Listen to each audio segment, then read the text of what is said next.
Good morning, class 12. Today we are going to start a very important chapter of class 12 mathematics, continuity and differentiability.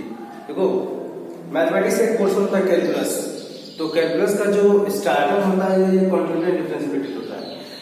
अब इसके importance का सबसे main कारण ये है कि ये जो टॉपिक है ये इसके आगे वाले जितने भी चैप्टर्स हैं आपके 12th में सारे में काम आता है। जैसे कंटिन्यूटी एंड डिफरेंशियलिटी के बाद जब आपका कॉन्सेप्ट क्लियर होगा तो उसका यूज हम करेंगे डेरिवेटिव्स में, डिफरेंशियल इक्वेशन में, इंटीग्रेशन में, एप्लीकेशन ऑफ इंटीग्रेशन में।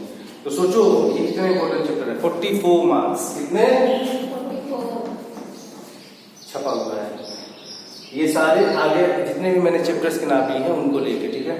तो समझो कि एक बात हमने और भी कहा था, कंटिन्यूटी एंड डिफरेंशियलिटी के कॉन्सेप्ट जानने के लिए सबसे पहले आप 11th में जाइए, थोड़ा सा अपने आप को रिकॉल करिए कि लिमिट एंड डेरिवेटिव होता क्या है, डेरिवेटिव का मतलब क्या होता है, लिमिट का मतलब क्या होता है, left hand limit, right hand limit and limit का कन्वर्जन क्या होता है, लिमिट कब हम कहते हैं कि कोई पॉइंट किसी पॉइंट में कोई लिमिट एग्जिस्ट करता है, मेन समझो लिमिट का मतलब क्या होता है। जैसे बहुत सारी गलतियां लोग करते हैं सॉल्यूशन में, मैं 11th में नहीं आना चाहूंगा, ये अंडरस्टूड है कि कैसे कैसे करना है। हम शुरू करेंगे कंटिन्यूटी पर डिफाइन करेंगे, उसके बाद हम बताएंगे कि डिफरेंशिएबिलिटी क्या होता है। कंटिन्यूटी का कॉन्सेप्ट समझने के लिए हम एक फंक्शन ड्रॉ करते हैं, f(x) equal to 1 if x is less than equal to 0 and 2 if x is greater than 0। हम एक फंक्शन में क्या होता है, y इक्वल टू fx, यही फॉर्म होता है ना, y इक्वल टू fx, ठीक है, ये अंडरस्टूड है। तो अगर देखो सबसे पहले हम इस जो भी function fx equal to 1 if जब x की वैल्यू लेस देन और इक्वल टू 0 है तब उसकी वैल्यू कहाँ लाई कर रही है, 1 पे लाई कर रही है, और व्हेन x की वैल्यू ग्रेटर देन 0 है तो क्या कर रही है, 2 पे कर रही है। अब अच्छा इसको हम इसका एक ग्राफ प्लॉट करते हैं, देखिए कैसे। ये आपका ओरिजिन है, ये पॉजिटिव एक्स एक्सिस है, पॉजिटिव वाई एक्सिस है। देखो फंक्शन की वैल्यू यहाँ पे x की कोई भी वैल्यू रख दो, वो किसकी वैल्यू देगा, y की वैल्यू देगा, क्योंकि y इक्वल टू fx है। तो कह रहा है x लेस देन और इक्वल टू 0, और x की वैल्यू क्या है, इस पे लाई देगा। तो अगर x जब 0 से छोटा है तो उसकी वैल्यू कहाँ टेंड कर रही है, 1 की तरफ टेंड कर रही है। और x 1 से छोटा, 0 से छोटा क्या होगा, 0 से छोटा यही लेफ्ट हैंड साइड है ना, जो निगेटिव सारे नंबर्स हैं, और ये हमारा क्या है, x निगेटिव x डायरेक्शन है, और ये x क्या है, पॉजिटिव x डायरेक्शन है। तो जब x क्या है, 0 की इक्वल भी है, यानी कि ये पॉइंट इंक्लूड होगा, ये पॉइंट क्या है, इंक्लूड होगा, और लेस देन 1 यानी कि ये 1 को टेंड करेगा। और दूसरा देखो जब x क्या है, ग्रेटर देन 0 है तो वह 2 की तरफ टेंड कर रहा है। लेकिन एक चीज ध्यान रखना, यहाँ पे क्या है, इक्वलिटी का साइन नहीं है, मींस ये जो पॉइंट होगा यहीं पे कहीं 2 होगा, वह इंक्लूड नहीं होगा, एक्सक्लूड होगा, और यहाँ से इस फंक्शन की वैल्यू इधर 2 की तरफ क्या होगा, कांस्टेंट इंक्रीज भी होगी, ठीक है। अब देखो अगर हम इस फंक्शन की बात करें, इसका हम कर सकते हैं 0 1, ये क्या है 0, y इक्वल टू 1 और y equal to 2, y equal to fx, और fx की वैल्यू क्या है 1, तो यहाँ पे केवल y के कोऑर्डिनेट को लिखेंगे हम, x का कोऑर्डिनेट क्या है 0 है, और यहाँ पे क्या है 0 2 है। अगर अब इसका मतलब समझो होता क्या होगा इसमें, अगर हम पहले वाले केस में ले लें, अगर इसके नियरली कोई पॉइंट ले लें 0.01 माइनस 0.1 माइनस 0.01 0.001, ये माइनस के साथ, तो ये पॉइंट देखो जैसे जैसे इधर टेंड हो रहा है इसकी वैल्यू किधर की तरफ जा रही है, 1 की तरफ टेंड हो रही है। और इधर ही अगर इस ग्राफ की हम बात करें 0.1 0.01 0.001, तो ये कहाँ टेंड की तरफ जा रहा है, ये इधर आएगा और ये इधर टेंड होगा। आई बात समझ में, 0 की तरफ टेंड होगा, 2 हो नहीं रहा है लेकिन 2 की तरफ क्या हो रहा है, जा रहा है, 2 वैल्यू हो नहीं रही है, 2 की तरफ टेंड हो रही है, ठीक है। इसका तो ये मतलब हुआ, क्या हो रहा है, अब देखो यानी कि जितने भी नेबरहुड पॉइंट है वो ये दिखा रहा है कि इस ग्राफ की वैल्यू टेंडिंग टू 1 और इस ग्राफ की वैल्यू हो टेंडिंग टू 2। अब देखो इस मतलब मैं समझाना चाहता था। अब देखो थोड़ा सा हम बात कर लें इस ग्राफ की। देखो अगर हम इस ग्राफ को ड्रॉ करना चाहें, इस ग्राफ को अगर हम ड्रॉ करना चाहें तो क्या बिना पेन के उठाए, विदाउट लिफ्टिंग द पेन, हम क्या इस ग्राफ को ड्रॉ कर सकते हैं? हाँ या ना? जवाब दो। देखो अगर हम इस ग्राफ को ड्रॉ करें, ऐसे आ रहा है, ये पॉइंट इंक्लूड है, यहाँ जाएंगे, लेकिन यहाँ पे आपको पेन उठाना पड़ेगा क्योंकि ये पॉइंट इंक्लूड नहीं है, फिर यहाँ पे जाएंगे।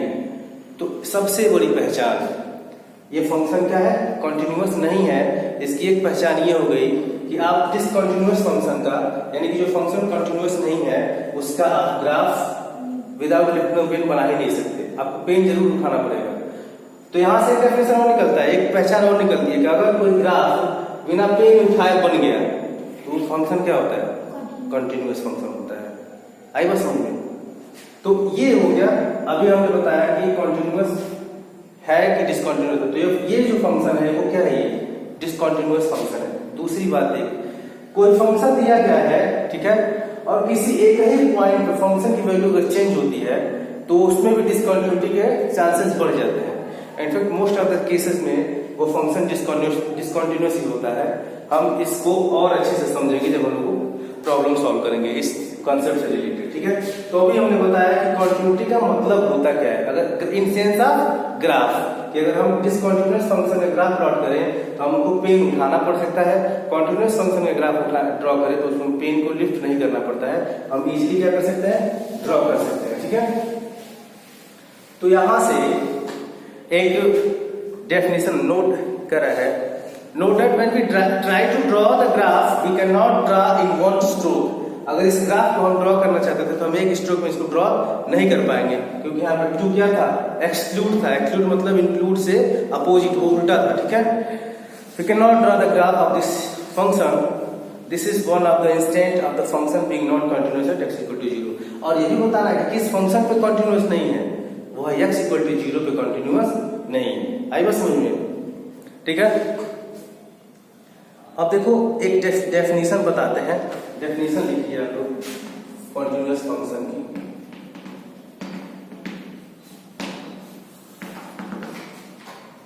Suppose f is a real function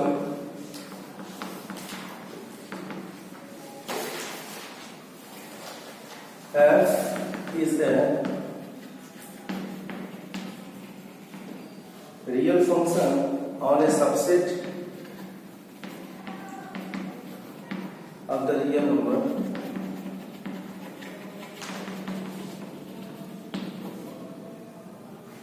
and let C be a point in the domain, C be a point in the domain of f, then f is continuous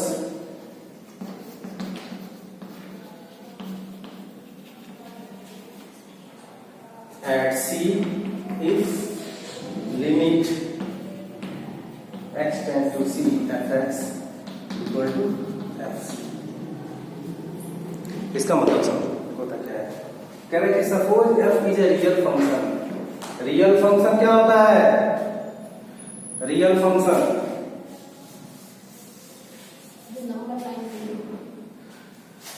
देखो दो चीजें होती हैं, real function, real valued function, ये दोनों अलग अलग चीजें होती हैं। बस इसका मतलब क्या होता है? रियल फंक्शन उस फंक्शन को कहते हैं जिसका डोमेन और रेंज दोनों क्या होता है? रियल नंबर होता है, ठीक है। Real function the function which has domain and range are real numbers. In case of, but in the case of real valued function, range must be of real number. The set of ranges must of real number. In case of real valued function, तो suppose f is a real function on a subset of the real number and C be a point in the domain. Domain और range समझ में आ रहा है ना क्या होता है? ठीक है। अगर फंक्शन x टू y है तो इसको बोलते हैं डोमेन, इसको बोलते हैं पूरे सेट को डोमेन, और इसके पॉइंट जो इससे क्या करते हैं? पेयर करते हैं, वो जो बनता है सेट इसको बोलते हैं रेंज, ठीक है। कह रहा है कि suppose F is a real function on A subset of the real number and real function है, किसी रियल नंबर का कोई सबसेट बना दो, वही इसका डोमेन है, ठीक है। And let's C be a point in the domain of F, और सी कोई पॉइंट इसके डोमेन में है, तो यह फंक्शन क्या होगा, कंटिन्यूअस होगा। कब, अगर उस एक्स पे अगर उस फंक्शन की वैल्यू रखें और वो एफ सी आ जाए, limit x tend to C F C आ जाए, तो फंक्शन क्या होता है, कंटिन्यूअस होता है, ठीक है। देखो यहां से मतलब नहीं है, हम अप्लाई करेंगे इसके एप्लीकेशन में, इस क्वेश्चन में, तब समझ में आएगा। बेसिकली क्वेश्चन सॉल्व कैसे करना है, किसी फंक्शन को किसी पॉइंट पे कंटिन्यूअस कब दिखाना है, ये हमारा मेन मुद्दा है, ठीक है। तो ये इसको समझो, अभी हम इसका जब एप्लीकेशन करेंगे तो ज्यादा क्लियर होगा। अरे थोड़ा सा और वेरीफाई करते हैं इसको, थोड़ा सा लिखा था क्लास 11th में, कोई फंक्शन का हम लिमिट फाइंड आउट करते थे, तो क्या करते थे, left hand limit find out करते थे, right hand limit find out करते थे, और उस पॉइंट पे उस फंक्शन की वैल्यू फाइंड आउट कर देते थे, ठीक है। तो सिमिलरली उसी प्रकार से इसमें भी left hand continuity limit x tend to 0 negative f x, अगर हम एट पॉइंट 0 की बात करते हैं तो, ठीक है। मोर कन्वेंशनली अगर हम किसी फंक्शन की कंटिन्यूटी फाइंड आउट करना चाहते हैं तो हमको करना क्या है, हर क्वेश्चन में लगभग यही काम करना है। Left hand continuity lies hand 0 positive F x और एफ 0, अगर ये तीनों वैल्यू आपस में इक्वल हो गई तो फंक्शन उस पॉइंट में क्या होता है, कंटिन्यूअस होगा।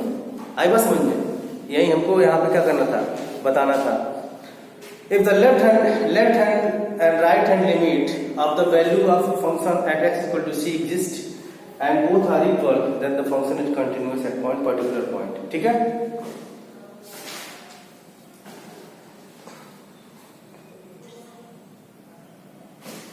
देखो एक और डेफिनेशन दिया है आपकी बुक में, उसको भी थोड़ा सा हम समझा दें।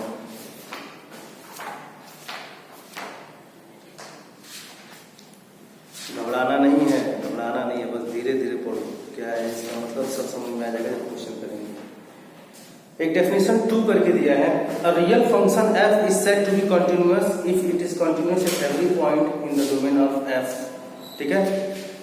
This definition requires a bit of elaboration, कह रहा है कि ये डेफिनेशन एक इलेबोरेशन की रिक्वायरमेंट रखता है। कह रहा है suppose F a function defined on close interval A be close interval define कर रहा है, तो कह रहा है कि अगर f कंटिन्यूअस होगा इस क्लोज इंटरवल में ए बी में, कब, it need to be continuous at every point of in A B, वह इस क्लोज इंटरवल ए बी में जितने पॉइंट होंगे उस पॉइंट में भी कंटिन्यूअस होगा, एज वेल एज जो बाउंड्री के पॉइंट हैं ए और बी उसमें भी क्या होना चाहिए, कंटिन्यूअस होना चाहिए, ठीक है। अब एक तरीके से और देखो, इनकेस हम ये भी कह सकते हैं कि जितने भी फंक्शंस हैं अगर उनका डोमेन रियल नंबर है वो क्या होता है, अपने डोमेन में कंटिन्यूअस होते हैं, ठीक है। यानी कि जितने रियल फंक्शंस होते हैं वो क्या होते हैं, कंटिन्यूअस होते हैं। एक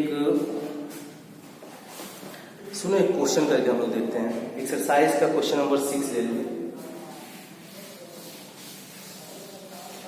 अभी ज्यादा क्लियर हो जाएगा अभी तक क्या हुआ।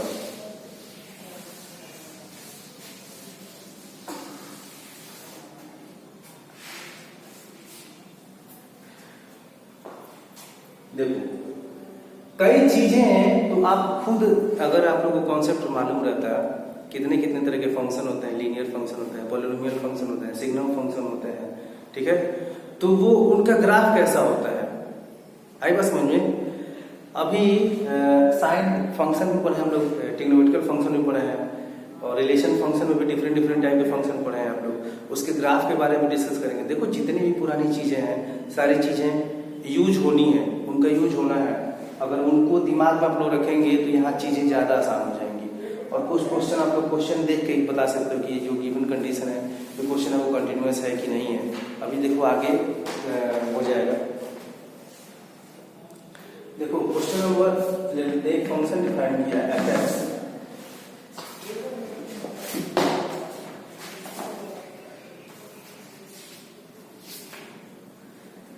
क्वेश्चन कर रहा है find all point of discontinuity of f where f is defined bye.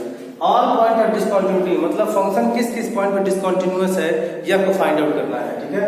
F x equal to 2x plus 3 and 2x minus 3 if x is less or equal to 2 and if x is greater than 2। देखो अब देखो, अभी हमने क्या समझाया, continuity find out करने के लिए left hand limit, right hand limit और उस फंक्शन की वैल्यू उस पर्टिकुलर पॉइंट पे जिसमें हमको कंटिन्यूटी फाइंड आउट करनी है, अगर इक्वल है करना क्या है, तो वो फंक्शन उस पॉइंट पे क्या होता है, कंटिन्यूअस। यहाँ पे x कह रहा है कि जब 2 के लेस देन और इक्वल टू है तब फंक्शन की वैल्यू क्या है, 2x + 3 है, और x जब 2 से बड़ा है तो फंक्शन की वैल्यू 2x - 3 है। यानी कि अगर यह फंक्शन कंटिन्यूअस हो जाएगा, यह फंक्शन कंटिन्यूअस हो जाएगा कब, जब अगर हम ये प्रूफ करके दिखा दें limit x tend to 2 negative fx, 2 negative का मतलब left hand limit equal to limit x tend to 2 positive fx, और इस पॉइंट 2 पे फंक्शन की वैल्यू अगर इक्वल हो जाती है तो यह फंक्शन क्या होगा, कंटिन्यूअस हो जाएगा। अगर ऐसा नहीं हुआ तो यह फंक्शन क्या होगा, डिसकंटिन्यूअस हो जाएगा।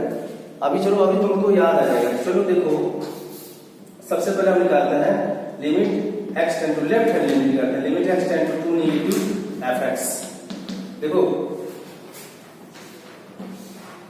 2 से छोटा और ग्राफ पे जाने की आवश्यकता नहीं, जो कंडीशन दिया है। अच्छा एक चीज और, ये कैसा फंक्शन है, 2x + 3 लीनियर फंक्शन है, और लीनियर फंक्शन का ग्राफ क्या होता है, आप इसी ड्रॉ कर सकते हो, कैसे, स्ट्रेट लाइन। लीनियर फंक्शन का, पॉलिनोमियल फंक्शन का देखो कर्व होता है, लेकिन पॉलिनोमियल फंक्शन में क्या होता है, बिल्कुल 2 पॉइंट कर्व होता है, और वो क्या होता है, कंटिन्यूअस फंक्शन होता है। कुछ फंक्शन तो ऑलरेडी वैसे आप जानते हो, क्योंकि उनका डोमेन जो होता है वो रियल नंबर होता है। मैंने बताया कि जितने भी रियल वैल्यू फंक्शन होते हैं, रियल फंक्शन होते हैं, वो क्या होते हैं, कंटिन्यूअस होते हैं। ठीक है, सिग्नम फंक्शन क्या होता है, मॉडुलस फंक्शन क्या होता है, प्लीज एक बार पढ़ा करो तुम लोग, क्या होता है इसका मतलब, सारी चीजें हैं। देखो ये चीजें अगर क्लियर हो जाएंगी तो मैथमेटिक्स आसान हो जाएगा, अगर नहीं क्लियर होगी तो इससे टफ सब्जेक्ट कोई नहीं है। तो ये लगता भी है क्योंकि आप लोग पढ़ते नहीं है, कॉन्सेप्ट नहीं है। जो चीजें आप लोग को मैंने बताई है वो भी आप लोग नहीं तैयार करके आ पाते हो। इतनी बार मैंने बोला था, देखो इसको निकालो लिमिट। देखो हम यहाँ पे इंट्रोड्यूस करते हैं x टेंड टू 0 एक क्वांटिटी,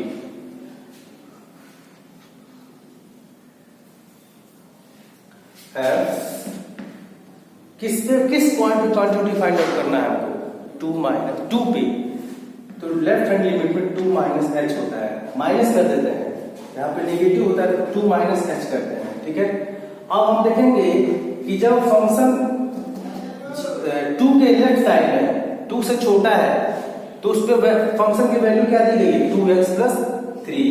तो जहां x है वहां हम क्या लिखेंगे, 2 - h। तो हम ये लिख देंगे लिमिट s टेंड टू 0, अब ये फंक्शन की जब वैल्यू रख दी थी, ये हो जाएगा 2 - h + 3। आई बात समझ में? देखो हमने क्या कंडीशन लिया है, लेफ्ट हैंड लिमिट, तो 2 के लेस क्या है, लेफ्ट में क्या है, अरे यार ये क्या है, 2 के लेस में ये 0 है, ये 1 है, ये 2 है, तो 2 से छोटा इधर ही तो जाएगा, और इस पे कौन सा वैल्यू दोगे, 2x + 3, और 2 से ज्यादा ग्रेटर देन 2 पॉजिटिव हो जाता है, और उस पर फंक्शन की वैल्यू ये दी गई 2x - 3। बोल क्यों नहीं रहे तुम लोग? तो ये देखो अब लिमिट ये हो जाएगा, limit s tend to 0, 2 × 2 = 4 - 2h + 3, ये -2h क्या हो जाएगा, s टेंड टू 0 हो जाएगा, तो 0, 4 + 3 क्या हो जाएगा, 7। ठीक है, अब हम बात करते हैं राइट हैंड लिमिट की। हमारा एक हमने फंक्शन क्या कर दिया, निकाल लिया। अब इसकी हम बात करते हैं limit x tend to 2 positive fx की बात करते हैं। तो इसमें होता है लिमिट, हम एक h ऐसा छोटा सा, एक आर्बिट्ररी छोटा सा h डिफाइन करते हैं जिसकी वैल्यू क्या कर रही है, 0 की तरफ टेंड कर रही है। ये इंट्रोड्यूस किया गया था ना, x + s x - s left hand limit and right hand limit में, जाके किताब खोल के देखिएगा, ये आ गया कहां से आया, f 2 + h। Right hand limit में 2 का पॉजिटिव हो जाता है, और 2 + h जब 2 के राइट हैंड साइड की बात हो रही है, 2 से बड़े की बात हो रही है, उसके सब फंक्शन की वैल्यू क्या दे रहा है, 2x - 3। यहां हो जाएगा limit s tend to 0, 2 x के हम क्या लिख देंगे 2 + h -3। अब इसको सॉल्व करें, limit h tend to 0, 2 × 2 = 4 + 2h -3, ये 2h टेंड टू 0 करेगा तो 4 - 3 1 आ रहा है। देखिए लेफ्ट हैंड लिमिट फंक्शन की वैल्यू क्या है f2 पे। देखो जब यही आपस में इक्वल नहीं हुआ तो यहाँ पे जाने की आवश्यकता ही नहीं है। लेफ्ट हैंड लिमिट और राइट हैंड लिमिट आपस में इक्वल ही नहीं हुआ, क्योंकि लेफ्ट हैंड लिमिट की वैल्यू क्या आई है 7 और राइट हैंड लिमिट की वैल्यू क्या आई है 1। So we can say that in the given function the left hand limit is not equal to right hand limit, so the function is discontinuous at point 2। किस point पे निकाल रहे हैं हम, किस पॉइंट पे करते हैं, at point x equal to 2। हम 2 पे इस फंक्शन की कंटिन्यूटी क्या किए हैं, चेक किए हैं कि फंक्शन कंटिन्यूअस है कि नहीं है। समझ में आया?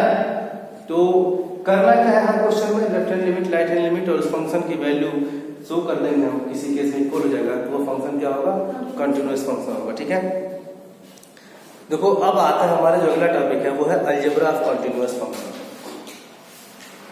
ये समझ में आया है? नोट डाउन करना चाहते हैं आप?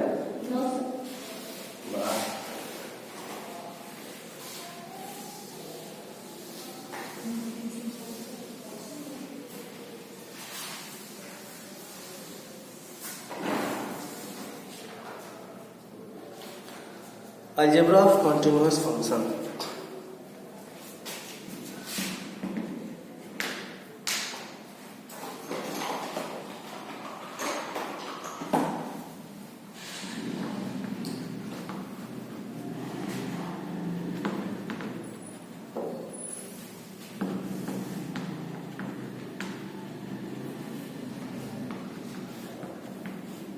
देखिए ये थ्योरम है, suppose f and g two real function continuous at a real number c, theorem.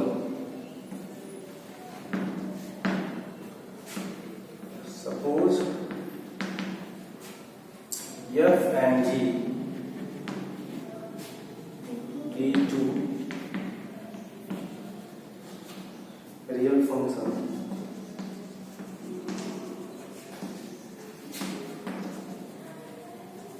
continuous at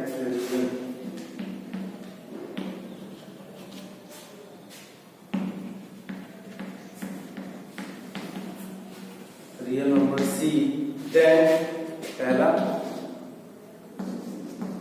f plus g is continuous,